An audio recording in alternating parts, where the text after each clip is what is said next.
உங்க ஜாதகத்துல சுக்கிரன் ரிஷப வீட்ல இருந்தா உங்களுடைய சுக்கிரன் கர்மா என்ன அப்படின்னு பார்க்கலாம். இது நல்ல அமைப்பு அப்படின்னு சொல்லலாம். ஏன்னா சுக்கிரன் தன்னுடைய சொந்த வீட்ல இருக்காரு. போன பிறவியில பாத்தீங்கன்னா நீங்க ஒரு நல்ல குடும்ப வாழ்க்கையை அனுபவிச்சிருப்பீங்க. எல்லார்கிட்டையும் ரொம்ப இனிமையாகவும் கவனிப்புடனும் பேசுற தன்மை உங்களுக்கு இருந்திருக்கும். பொதுவா குழந்தைகளிடமும் பெண்களிடமும் நல்ல பொருள் வளம் அதிகமாக இருக்கிற ஒரு வாழ்க்கையை வாழ்ந்திருப்பீங்க. அந்த குணங்கள் எல்லாமே உங்ககிட்ட இப்பவும் இருக்கும். அழகை ரொம்ப விரும்புவீங்க. அதே மாதிரி கலையிலையுமே உங்களுக்கு ஆர்வம் ரொம்ப அதிகமாக இருக்கும். இசைத்துறை, நடனத்துறை இதுல எதுலையாவது நீங்க இருக்கிறதுக்கு வாய்ப்பு அதிகமாகவே இருக்கு. அப்படி இல்லைன்னா நீங்க நடிப்பு துறையிலையும் இருக்கலாம். பார்க்கறதுக்கு நீங்க அழகா இருப்பீங்க. அதே மாதிரி நல்ல ஆடைகளை அணிவீங்க. இந்த அமைப்பு நீங்க ஆணா இருக்கீங்க அப்படின்னா உங்க திருமண வாழ்க்கைக்கு ரொம்பயுமே அது நல்ல அமைப்பு. ஏன் அப்படின்னா ஆண்களுடைய ஜாதகத்துல சுக்கிரனை வச்சு தன்னுடைய மனைவி எப்படி இருப்பாங்க அப்படின்னு பார்க்க முடியும். நீங்க உங்களுடைய திருமண வாழ்க்கை நிலையானதா இருக்கணும், உண்மையானதா இருக்கணும் அப்படின்னு விரும்புவீங்க.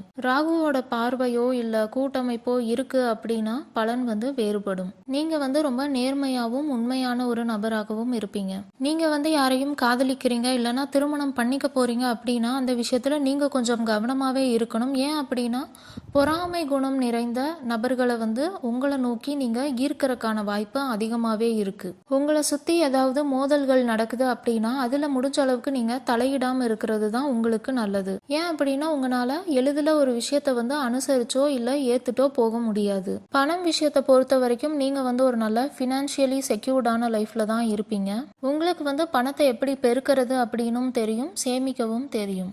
உங்கள் ஜாதகத்தில் எந்த கிரகம் எந்த ராசியில் இருக்குது அப்படின்னு உங்களுக்கு தெரியலன்னா நான் முன்னாடியே ஒரு ஷார்ட்ஸ் போட்டிருக்கேன்.